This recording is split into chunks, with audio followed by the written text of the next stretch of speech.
So, ladies and gentlemen, here before you are the members, the present members of your First Nations Health Council. Let us give them warm welcome.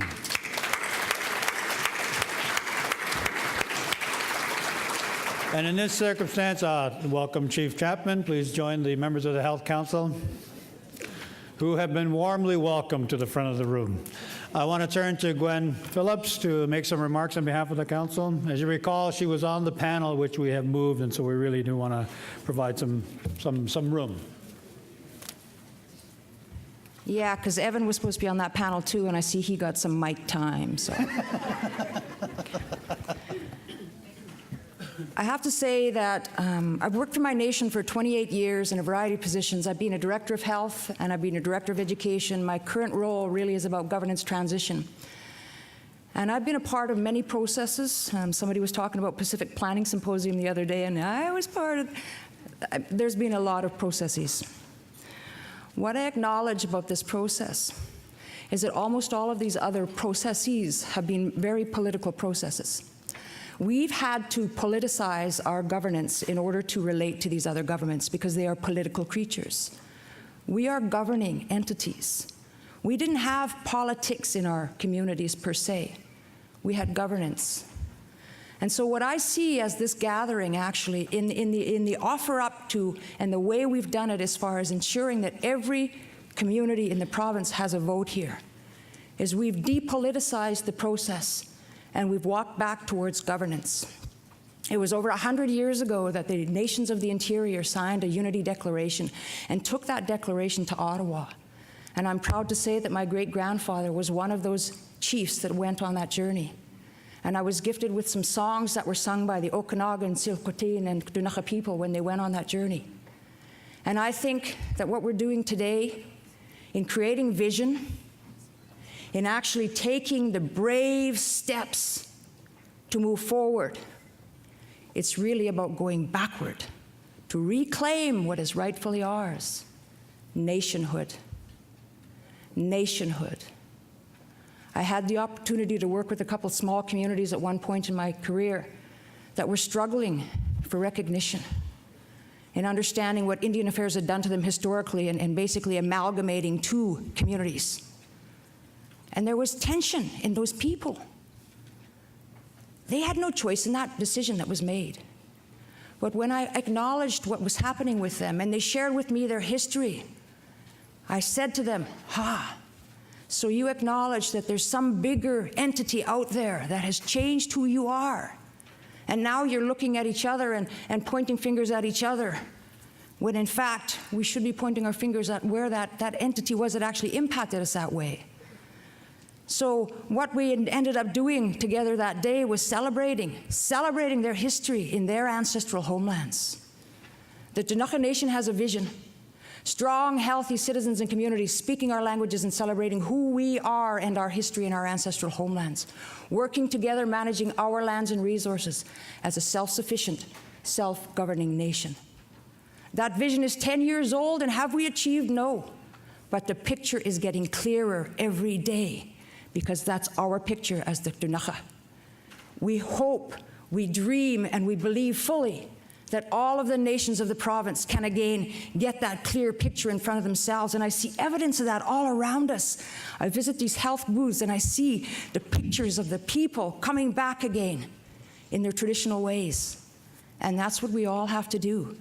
Not create a big vision for the province, with the exception of saying positive change as that vision, but really coming up with the visions for our own nations and working from the foundation of the strength of who we are, our Akukpukam, our roots, to ensure that our Akukpukamnam, our children and grandchildren and great-grandchildren, have the strength of those roots.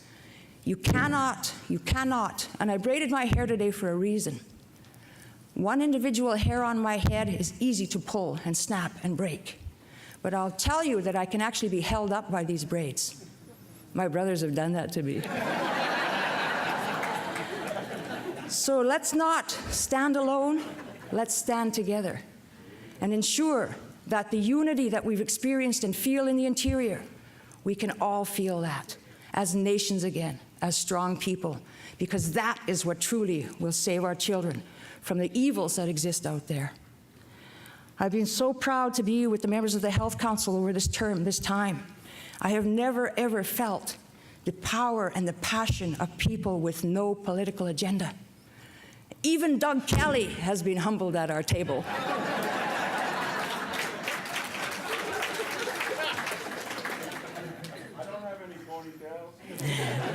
That's why he keeps his hair so short, eh?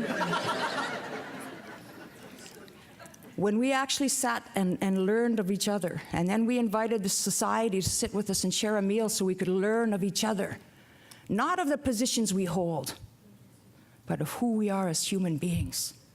We sat, we ate, and we cried together that night. We cried together because we acknowledged every one of us have histories that have hurt us, and we do not want that for our children and our grandchildren. So stand together as united braids, nation rebuilding. Wah! These people that we have, I'll introduce to you one at a time. Each of them has collective wisdom in their own self that when we bring together is unbelievable. From the Fraser, Grand Chief Doug Kelly. He's our chair. Chief Willie Charlie, also from the Fraser.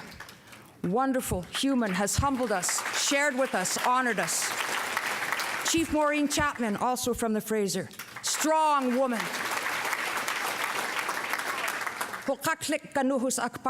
My name is Red Arrow Woman, and I am Ktunaxa from the interior. Chief Koenko Michelle, also from the interior. And Chief Bernie Elkins. Trachamin, come on in. Isaknon, sit down. Little language lesson here. And Chief Bernie Elkins brings some great passion for his people, as well as a very, very brilliant mind when it comes to how we actually can coordinate things from economic to the social worlds. From the north, Warner Adam, he's a deputy chair. Long history in this area. Laura Webb, also from the north. Wonderful spirited councilwoman. And Chief Marjorie McRae. We know Marjorie and her passion for her people. Vancouver Coastal, Ernest Armand. Brilliant business mind. Charles Nelson, also from that region. Wonderful, humble man, family man. Vancouver Island, James Wilson. James has a brilliant ability to actually have us focus. Cliff Atleo Sr. I am so humbled and honored to share the table with this man. And Shanna Manson, who has a legal background and experience in treaty negotiations. When we brought all of those people together and we looked at each other and we learned from each other and we shared with each other, you cannot knock us down. You cannot knock us down. You can be fearful. We all are. You can be scared. Some of us are even ashamed of some of the things that we've said and done. But shame, blame, and guilt is no foundation for these nations. So let's stand together united and move forward. Tacha. Eh.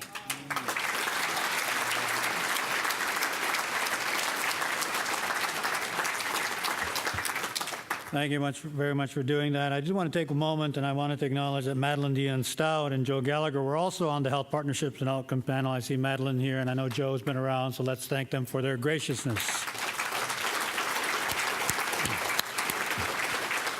And I would be remiss if I didn't point out that that is a National Aboriginal Achievement Award winner.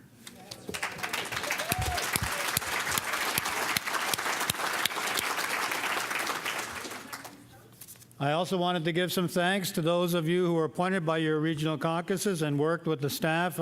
First of all, the staff who helped with the resolutions, the drafting committee, Harmony and Heather.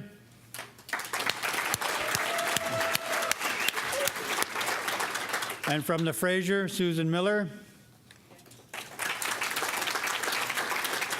The Interior, Chief Mike Laborde and Jim Adams. The North, Chief Kathy Dickey.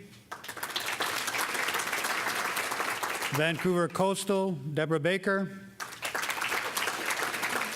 And Vancouver Island, Chief Lydia Whitson. As we enter the discussion on the resolution that has been brought forward, I wanted to let you know that as of this morning, there were 174 chiefs and proxies registered. You have a new draft in front of you on the table, and I understand. Sorry? Turn to the chair of the Health Council before we jump into that.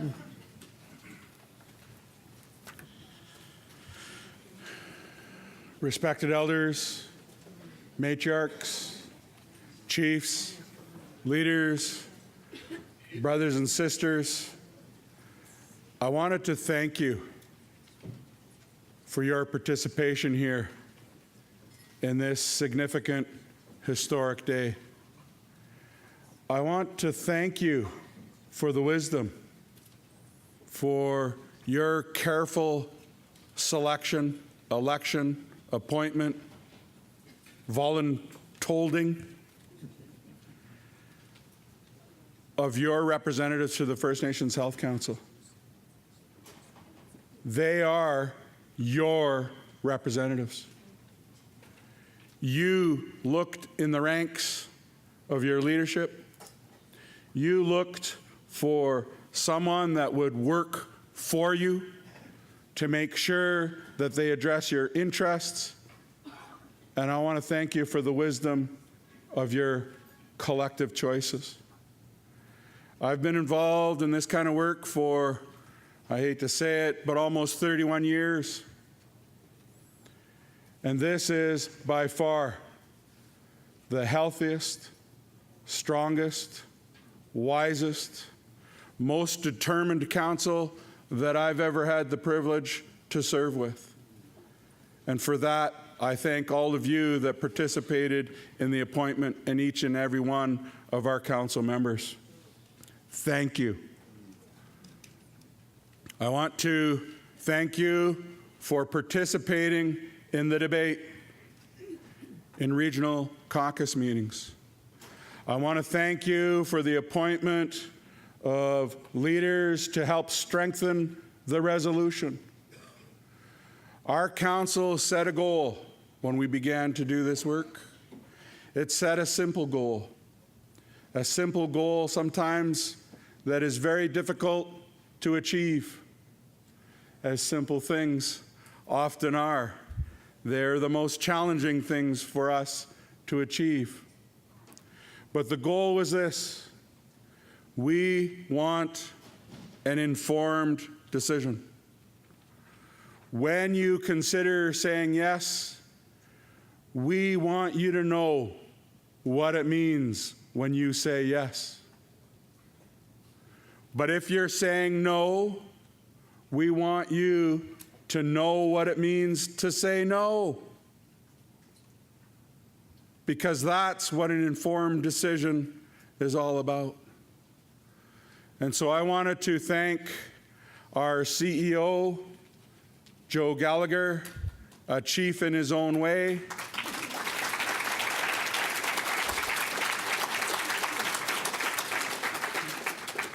My brother, who provided the leadership that resulted in all of those presenters, every one of them having experience on this journey, on this path to healthier communities, on the path to self-determination, on the path to creating a better place for their children and their grandchildren and future generations.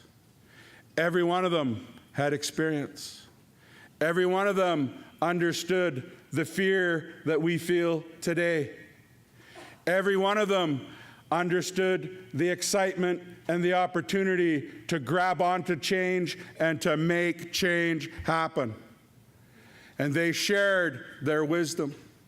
They shared their learning with you to give you hope, to give you strength, to give you your power, to allow you to recognize your power. And that power comes in unity. Unity of heart, unity of mind, unity of spirit. And so I encourage us to take those lessons of our ancestors as we move forward in this debate, as we move forward carefully to consider the decision before us, that we remember those powerful but simple teachings. Words can heal. Words can also hurt. So as we move forward in making this decision, let's be mindful that we air out any issues or concerns that we have in a good way. Let's be really tough on the issues, but easy on ourselves.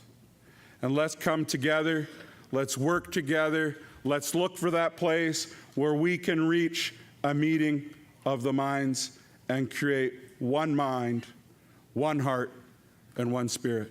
Thank you, Chiefs.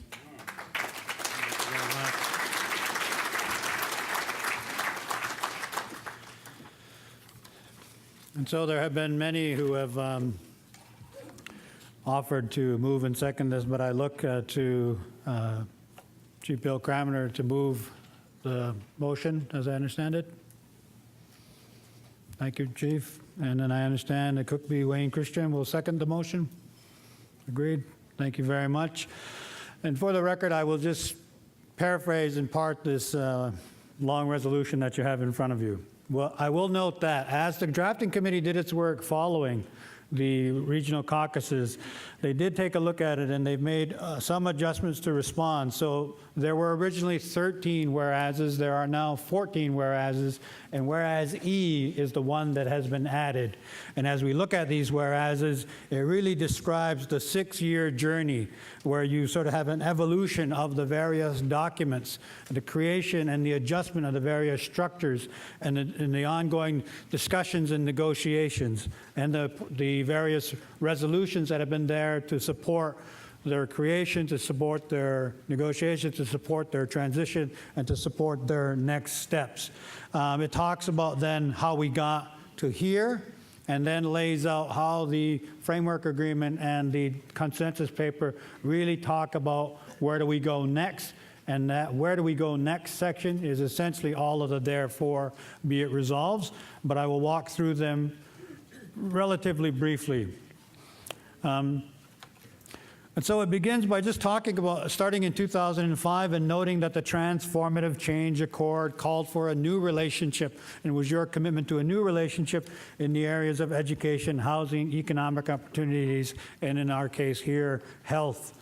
Talks then about the Transformative Change Accord First Nations Health Plan, which was a 10-year plan, and at the same time a First Nations Health Plan Memorandum of Understanding was put in place with the Government of Canada and the Province of BC and the Leadership Council, and it committed the parties to negotiate a tripartite First Nations Health Plan. In 2007, the tripartite First Nations Health Plan was signed. That was a 10-year plan supporting the earlier agreements, created an implementation plan for new structures of governance, the Health Council, First Nations Health Council, the First Nations Health Governing Body, and a First Nations Health Directors Association to really deal with the political, with the administrative management, and the technical support capacity needed in this process. You'll see also as you go through there the reference to the other resolutions that were passed in support and keep this process moving. D talks about the creation and appointment of the First Nations Health Council in terms of its composition, its roles, and its responsibilities. E is the addition, and what the drafting committee wanted to reference is to make sure that we acknowledge the critical importance of the UN Declaration on the Rights of Indigenous Peoples, and the date they pick is the date that the United Nations affirmed that document, where it became real to us. F, creation of a BC First Nations Interim Health Governance Committee to provide undivided political focus on health governance and to work with the other structures. G, the First Nations Interim Health Governance Committee commences a regional caucus process which resulted in a set of negotiating principles that guided the tripartite negotiations to establish a new First Nations health government arrangement. And there's more details in terms of the numbers and locations. H, the First Nations Interim Health Governance Committee engaged in negotiations to establish new health governance structures, and these negotiations resulted in the British Columbia Tripartite First Nations Health Basis for a Framework Agreement on Health Governance, or the BASIS Agreement as it is referred to. I, First Nations Health Council is established, and they establish the First Nations Health Council establishes a First Nations Health Society to act as the business arm, as the corporate arm of the Health Council, and to create that business and political separation that is so necessary.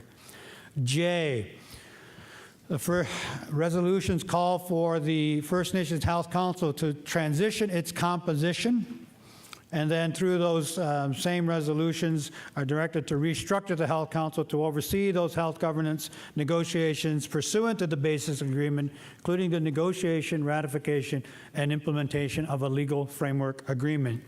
K, a First Nations Health Directors Association is formally established to provide the technical advice and support to the implementation of these agreements and these processes, and of course to commit to the professional development of our health leads, our health directors. L, over the last 2 years, the number, again, back to the regional and sub-regional caucus sessions being held, how that was rolled up into some summary documents for each of the regions, and then how that all leads to the subsequent review and approval by the regions of those summary documents. M, a draft tripartite framework agreement on First Nations health governance is recommended for approval by the First Nations in BC. The framework agreement was reviewed in detail along with the regional summary reports at another series of regional, sub-regional, and other First Nations meetings across BC. And we are now in May 2011, the 5 regional summary documents are rolled into the single consensus of paper which you have had it provided to you. And that consensus paper essentially, as you look at the end of that particular whereas clause, sets out, establishes the basis for these next steps. And it says, A, describes directives for the BC First Nations for the establishment of and agreements relating to the new health governance arrangement. Describes the mandate and activities of the various entities in the new health governance arrangement, regional caucuses and tables, the First Nations Health Directors Authority, First Nations Health Council, and the First Nations Health Directors Association. C, establishes the principles and processes of reciprocal accountability for the success of this new health governance arrangement. And D, sets out a clear set of next steps for First Nations Health Council to undertake in the establishment of the new health governance arrangement. And therefore be it resolved, essentially take what that consensus paper said and that process and puts them into your therefore be it resolved. That the chiefs in assembly at Gathering Wisdom for a Shared Journey, 1, approve the enclosed consensus paper, including the following directives for the new health governance arrangement. Directive 1, community-driven, nation-based, which is well explained in the discussion, in the consensus paper, each of these being so done. Directive 2, increase First Nations decision-making and control. Directive 3, improve services, and you'll see in italics the addition that the drafting committee has made to this resolution. The advice and the commentary from the regional caucuses that we wanted measurable progress. We wanted something to, a baseline and something to know that we are making progress as we look to improve services, and the language there is to be consistent with the principle of comparability. And so that becomes a guiding document here in the resolution. Directive 4, foster meaningful collaboration and partnership. Directive 5, develop human and economic capacity. Directive 6, be without prejudice to First Nations interests, including but not limited to Aboriginal title and rights, treaty rights, self-government agreements, court proceedings, the fiduciary duty of the Crown, and existing community health funding agreements. Directive 7, function at a high operational standard. The resolution there continues with number 2, that the chiefs in assembly at Gathering Wisdom for a Shared Journey agree that the enclosed tripartite framework agreement on First Nations health governance, known as the Framework Agreement, is consistent with these directives of the consensus paper. 3, direct the First Nations Health Council to undertake the following next steps as outlined in and consistent with the consensus paper. Direct the Board of Directors of the First Nations Health Society to sign the Framework Agreement. Develop a strategy and approach for the conclusion of sub-agreements to the Framework Agreement. C, engage with federal and provincial governments to finalize the Health Partnership Accord. D, engage with federal and provincial governments to prepare the implementation plan and strike the Tripartite Implementation Committee. E, develop models and options for a First Nations Health Authority. F, direct the First Nations Health Society to take steps to become the interim First Nations Health Authority and begin the early steps in implementing the new health governance arrangement. And G, support regional caucuses to develop regional roundtables. 4 and 5 have been modified from the initial 4A and 4B, which were in the original document, and they've been enhanced again to make sure that we are focusing on that principle of measurable progress, clear directions and mandates, and accountability. 4, that the chiefs in assembly at Gathering Wisdom for a Shared Journey direct the First Nations Health Council to develop a work plan in consultation with regional caucuses for the next steps outlined above, and provide that to regional caucuses for review by September 1st, 2011. The work plan will be consistent with the consensus paper and the framework agreement and take best thinking and advice into account, including that set out in the legal opinion provided by Maria Moralato, dated May 16, 2011. The work plan will include milestones, key deliverables, including but not limited to the development of the structure of a First Nations Health Authority, the further development of regional caucuses and regional tables, and the process and plan for further negotiations of sub-agreements, the implementation plan, and the Health Partnership Accord. B, the work plan will include timeframes, targeted dates for the completion of the milestones, and C, key decision points and the process for approval. And then finally, in number 4, the regional caucuses will review and provide feedback by December 1st, 2011.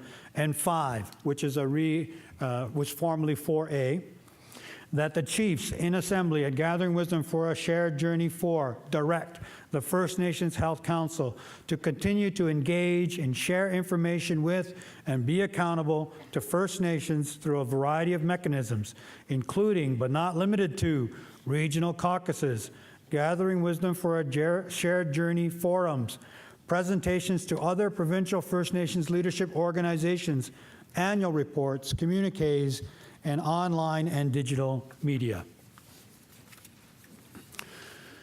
The resolution being properly moved and seconded, read into the record, provided to the delegates. Notice having been given that there would be discussion and a decision sought on this at this assembly. I turn first to the mover and seconder for a comment. Do we have the leads with microphones, please? Chief Cramner.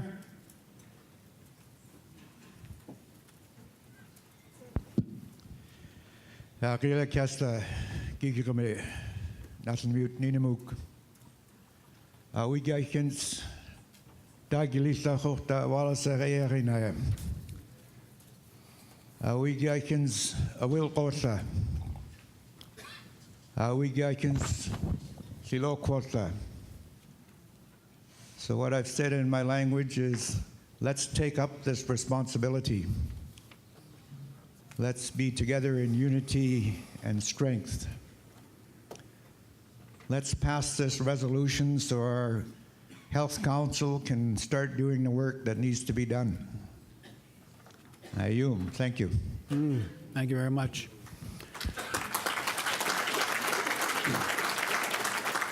Cookby? Wai ko hoit up an squas Wanokchin, Spelsing Cookby, Chief Wayne Christian. You know, we're at a point in our history that we were 100 years ago. And what I mean by that is that those of you that know our political background know that we came together as the Allied Tribes of British Columbia, first starting in 1910 and evolving to 1919 in that era. And if you look at the words of our ancestors, and I was witness at the Statlium gathering for the ancestors of the people that originally signed their Statlium Declaration in 1910, May 10th. It was a powerful event because the words of our ancestors are not dead, they live within us. I witnessed a little boy speaking in Statlium, his language, talking about the land, talking about the animals, talking about the water. And I witnessed him praying in his language, asking for help for his ancestors. So today, when we consider this historic time, is that we collectively, all of us here, and it was mentioned in the celebrations when we entered by Wickenish from the Nuu-chah-nulth, they are the owners of Vancouver Island. We, as the Cookby and hereditary chiefs, are the owners of British Columbia.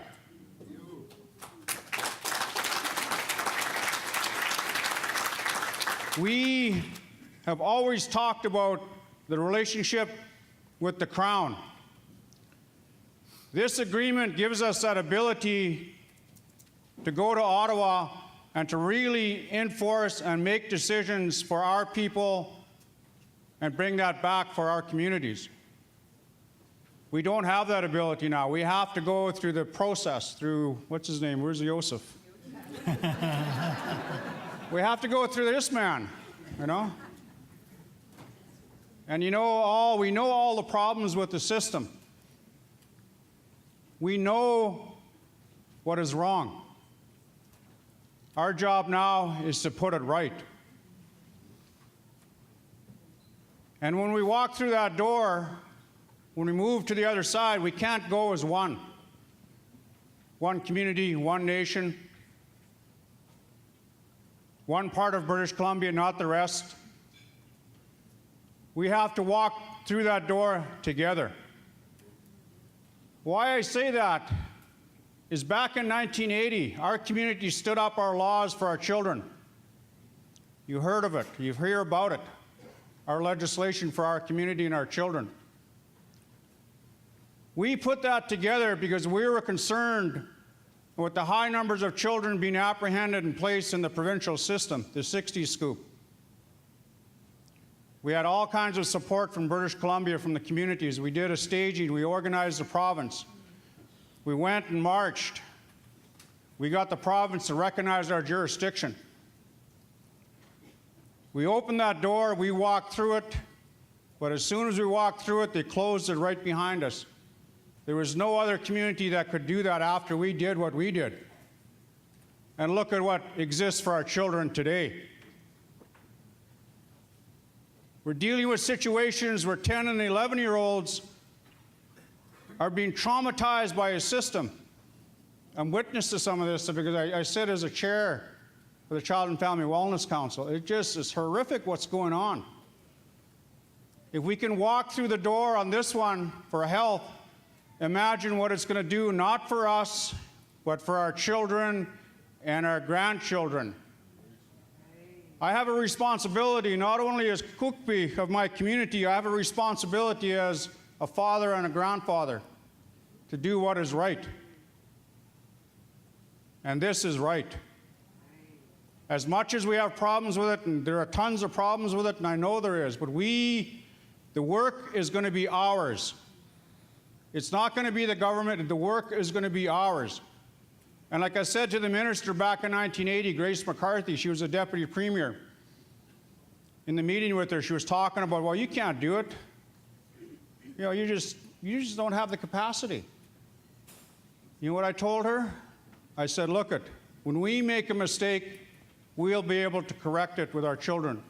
When you make a mistake, we can do nothing about it. And that's what this is about. When the government makes a mistake in policy and process, we can do nothing about it. What I'm saying is we now can take control of that. And the National Chief said, it's our time. It is our time. It's time to come together as one. As tough as it is, that is our job as leaders. This is about leadership and governance. And we must do it together. Cook Stem.